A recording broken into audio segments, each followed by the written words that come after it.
Hello everyone, welcome back to my channel. If you're new here, my name is Taylor and I come to you from Baltimore, Maryland. And on my YouTube channel, I feature content that is focused on knitting and spinning. In this video, I want to share with you my top 5 hand knit sweaters. These are my ultimate favorites and the ones that fit me absolutely best. They're those that I've made and wouldn't change a single thing about them. I'm gonna give a shout out to these all-star makings and the patterns that I followed in making them. There's actually 6 in total because one is technically a cardigan. The first I'm actually wearing, and I did modify this pattern. I created a video I will link to for you to check out if you're interested in knowing my modifications in detail. I'll just sit up to show you some of the details here. The pattern is by Caitlin Hunter. Actually take the time to link to all of these project pages on Ravelry in the description box below so that you can just directly find through my project page the pattern link.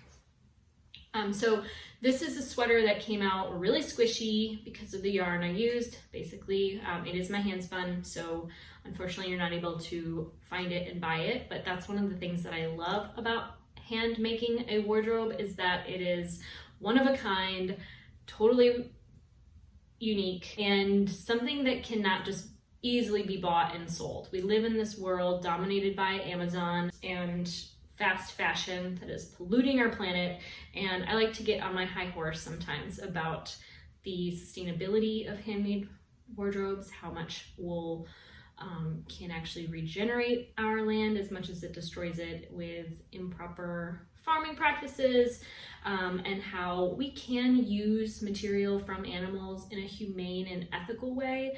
I think that a lot of people don't take the time to pick apart the details of production. Plastic production, petroleum-based things are very destructive to our planet. Perhaps not to animals specifically, but they do impact animals as well, especially in water systems and things like that. So, you know, I wanted to say that because I feel like it's not talked about a lot, and anyway, I digress. Well, that's it. That's all I have to say there. Let's get into the sweaters. I shared with you the first.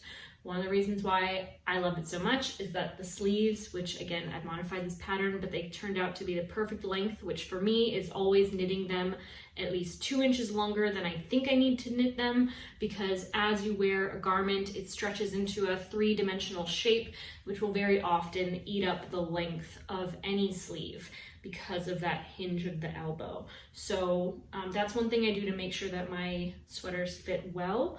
I did say that there is not a single thing I would change about any of the sweaters in this pile. There is one exception to that. This pattern is called Jenny's Drop Shoulder. It is a drop shoulder construction. I knit this with Susan B. Anderson's fingering weight yarn. I will link to her website where you can purchase this yarn because it is a really good workhorse yarn. I am very happy with the results of this project.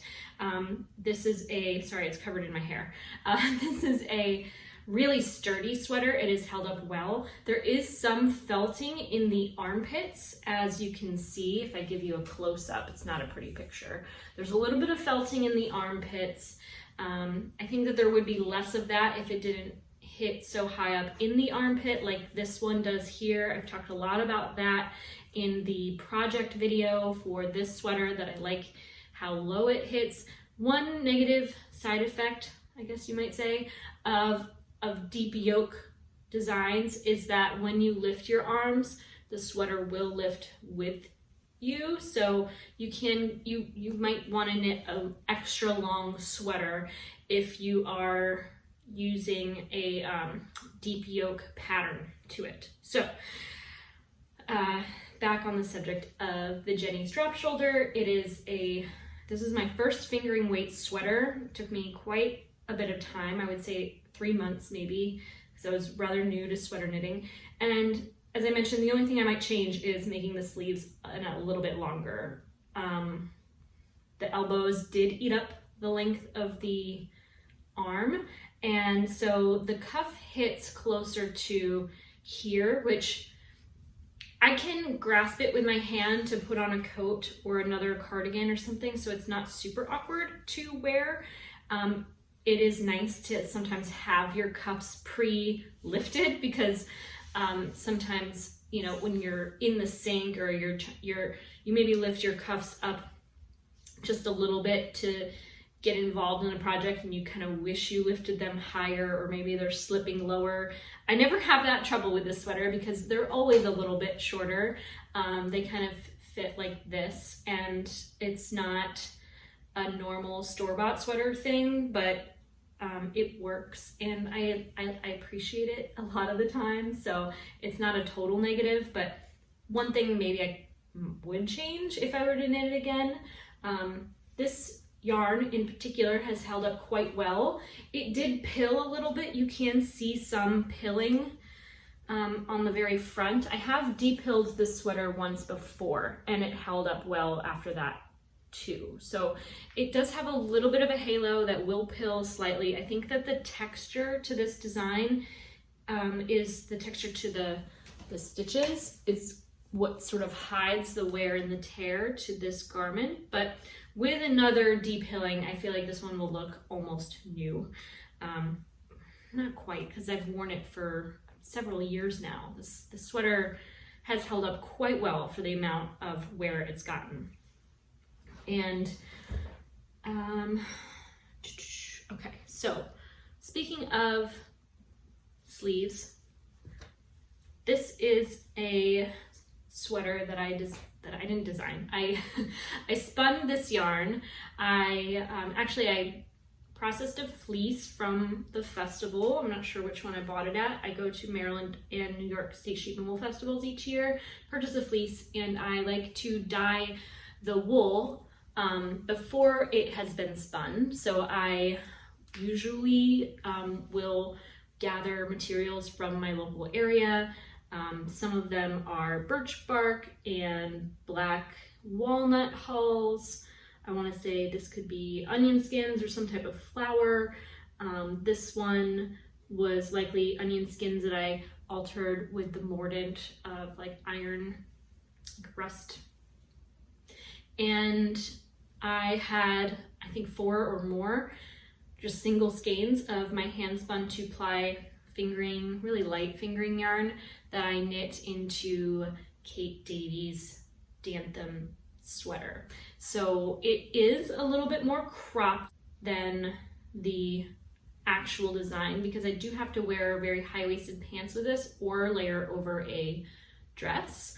And I think because of that slight cropped nature of my version of this pattern, it does have tighter armholes, so it's more fitted through the arm. I have recorded plenty of videos wearing this garment. I will just link to one of them above, so if you want to check that out, you can see me wearing this garment. And the only thing I would change, again, I said I wouldn't change anything about these, but this one fits really well. I enjoy the way it looks, I enjoy the way it wears, and so it's not a super negative, but perhaps I was generous in my measuring of the armhole. I would have made this armhole just an inch bigger, and then maybe knit the sleeve a little bit more because it does hit like right below the elbow. And sometimes I get that issue where your elbow is in the garment, but like you have to keep kind of pulling it back beneath the elbow, if that makes any sense at all. Again, I wouldn't actually change, like I'm not, the deciding factor of what makes it into this video is whether I'm absolutely thrilled with the result, and I am thrilled with the result of this garment. So those are my 2 hand spun projects are shown. I have more commercial yarn here that you can purchase if you like.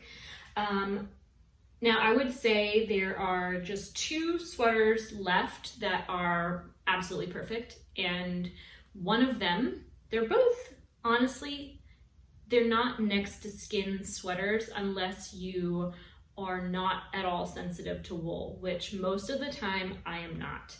This sweater is a design by Ella Gordon.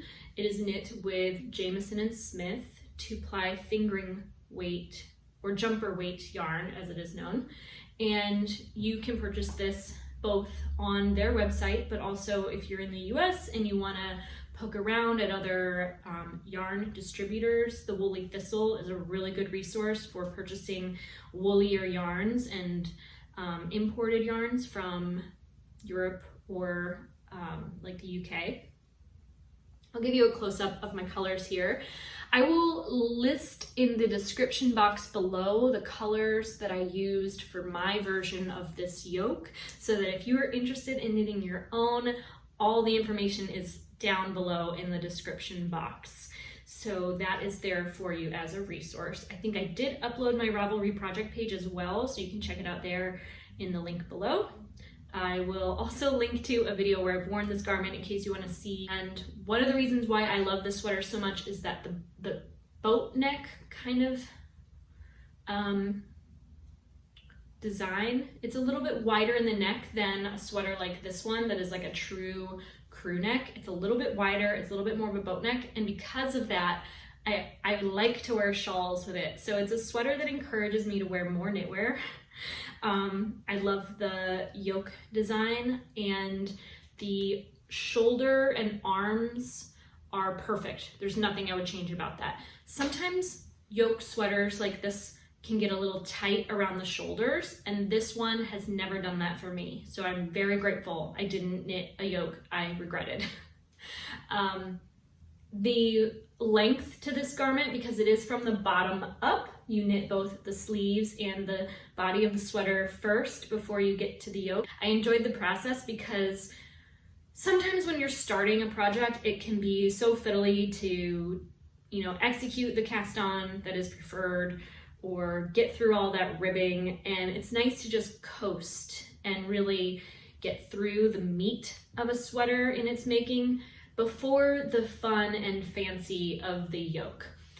And I really thought that the way the pattern is constructed at the armpit was quite brilliant. I'm sure it's a rather standard procedure, but at the same time, it's the first time I had done it. The instructions are clear. I highly recommend this pattern if you've not knit your own. And Ella Gordon is a boss. I love her work.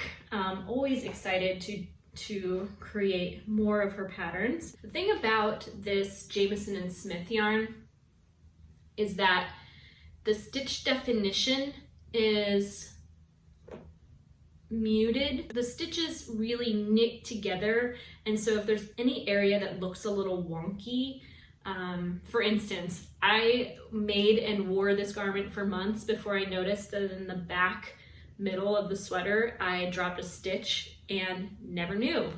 All I did was take a little bit of extra yarn, stitch it closed, and no one's ever noticed, including myself. I don't even know where it would be. So knitting with a 2-ply jumper weight yarn, although it is a fine gauge, it's very forgiving. If your stitches are uneven, or you're a new knitter, or you're new to color work, you can always duplicate stitch over your mistakes. I've made an error in this garment where I forgot to do like 2 of these white stitches here. I actually wore this sweater for a very, very long time without correcting that mistake. And all I had to do was get a little extra yarn, duplicate stitch over, and you would never know that I needed to do that. All right, there's just 2 left. They are both Let Low Be yarn. Okay, let me just say, I know when you're a new knitter, you want the softest yarn. And the thing about the softest yarn, wool yarn, is that it's sometimes more expensive. Honestly, if you want the softest yarn, go to elsawool.com. Buy yourself some of the woolen spun. I haven't bought the worsted spun yet. I will one day. I bet it will hold up really well. It might even be softer. All of their yarn is Cormo. It's a very reasonable price. It might be a little smelly and you might want to give it a little bit of a wash before you knit with it. I know that I did that with my most recent purchase from Elsa Wool. No shade to them, it's made from sheep. So sometimes it smells like sheep. And if it's a production from a clip from a couple of years ago, I mean, that can change it too. So don't be discouraged by that because it's well worth the price. And that is one way to go when you're a new knitter. But when you're a new knitter, you might also try knitting with Let Lopey. New knitters, knit with whatever you want. Knitters in colder climates who might be new to knitting and on a budget, because maybe you don't know that you really want to knit everything. Maybe you're just trying out knitting and you're like, where do I start? Lopey is where you could start. And I say that because it's sold in small skeins, so you can get a couple extra colors if you're not sure about which colors to use. You can buy it online at a reasonable price.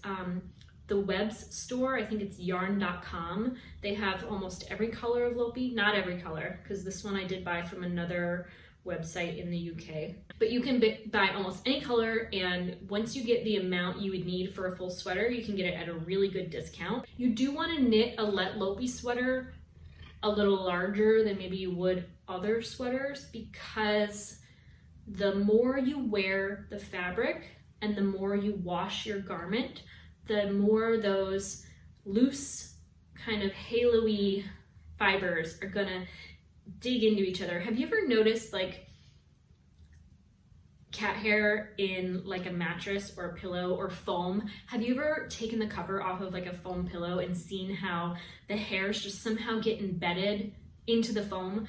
That's what happens with this fiber. Those guard hairs, those kind of crazy hairs that stick out, they eventually get tighter and tighter into each other, and the fabric becomes more and more dense as it's worn and washed. So these two garments I have to show you are perfect in every way, in my opinion, but they're also different. And I wonder if you can just see at a glance here, but the stitches to this pullover are a little tighter than the stitches to this cardigan. And what that does is it makes the fabric a little more dense and a little more heavy and a little less airy and light, which is nice because it will kind of trap even more air against you. It'll kind of create a firmer barrier from the elements, and it will pill less. So like the denser the fabric, the less it will likely pill. This is a pattern by Jennifer Steingass. I will leave the name of it here because I cannot recall it. I've knit plenty of these. I did make a couple versions of this garment in Knit Picks Wool of the Andes because it was super affordable. And I will say, I wish I had just knit it in Lopey instead. It would have been maybe $20 to $30 extra investment in the product, but I feel like it would have had a better wow factor because this is a kind of Icelandic design and best when knit in Icelandic wool, and just the feel is it just feels right. If I were knitting another sweater with Knit Picks Wool in the Andes, I would instead go for one like Jenny's Drop Shoulder. This is a fingering weight sweater, but anything like this where it's more basic and you know, something that's kind of oversized, because that Knit Picks yarn, it's not as soft. So I thought I was choosing something that would be more like new to wool, kind of friendly fiber, and it wasn't that much. It was still woolly, it was still itchy. So I kind of regret not going with the Lopey on that, but this one fits really well. One last thing I want to say about the sweater is that the color work yoke makes it quite thick and very warm. This is my favorite sweater to wear when I'm working outside. I love gardening in the fall and winter months. I know that sounds silly because things aren't growing above ground and it doesn't seem like a lot's happening, but boy, there's so much action in the garden this time of year and coming up, especially before January and February, where you're really, I'm starting to think about seed purchasing and planning, but gathering leaves, creating piles, composting, setting up things for the following spring, that's the work I most enjoy, and this sweater makes it fashionable. The last sweater is, again, not a sweater at all. It is a cardigan, and also knit and let lopey. You can see, I think, that this is, can you see my hand through here? My face maybe? I don't know. I can see you through this. You can see it's a little sheer. It's a more open gauge knit, and it's a nice color work design. There's a back. It does have pockets. It looks like I didn't button it up all the way. It does roll a little bit at the front where the buttons meet, but I think that would happen no matter what, just because of the height that my buttons go, which I'm happy with still. Maybe I would have omitted that top button just so it didn't tug so much from the side, but this is a really nice garment to layer over any other. It is one I would also wear in the garden, but maybe not quite so much because it's a little bit longer and it can get kind of stuck on things because it doesn't fit tight to the body. But it's a really nice cardigan to throw on super cold days, maybe when I'm already wearing a hand knit pullover, but I need an extra layer, or if I just am running out for a quick moment and I don't need something that's going to protect me from like the wind or the rain, I would grab this. I would also layer it over a sweater, under a coat, and just know that 100% I will be warm. There is no chance that with a let lopey sweater you will ever be cold. It just doesn't happen like that. It is a superior fiber for protecting you from that kind of damp coldness that kind of takes over these fall and winter months. So it is something that I am truly glad I have available to me in my wardrobe. I didn't mention already that it is Jenny at the Fair. I think it's Mary Jane Mucklestone who designed this pattern. And a lot of these pattern writers that I'm mentioning are rock stars. You might have heard of them. All of their pattern writing is very simple and very clear, just straightforward, well written. And not to say that people who are not featured in this video don't do that. I've knit a couple versions of Andrea Mowry's White Pine sweater when it came out a long time ago. That's like one of her OG patterns. I actually ruined both of them, so I can't show you them now. But yeah, these are just a few of my favorite hand knit sweaters. If you're making it to the end of this video, I want to thank you so much for watching. If you want to follow me on social media, you can find me as Taylor E. Owen on Ravelry, Instagram, even Twitter. And that's it for today's video. If you haven't already, do subscribe to my channel. I am so happy to see that this channel is growing after the years and years I kind of put into it at the start. And if you haven't already and you like this video, do give it a thumbs up. It helps me here in growing my channel. So thank you so much for watching. I hope you have a wonderful day and that you take care.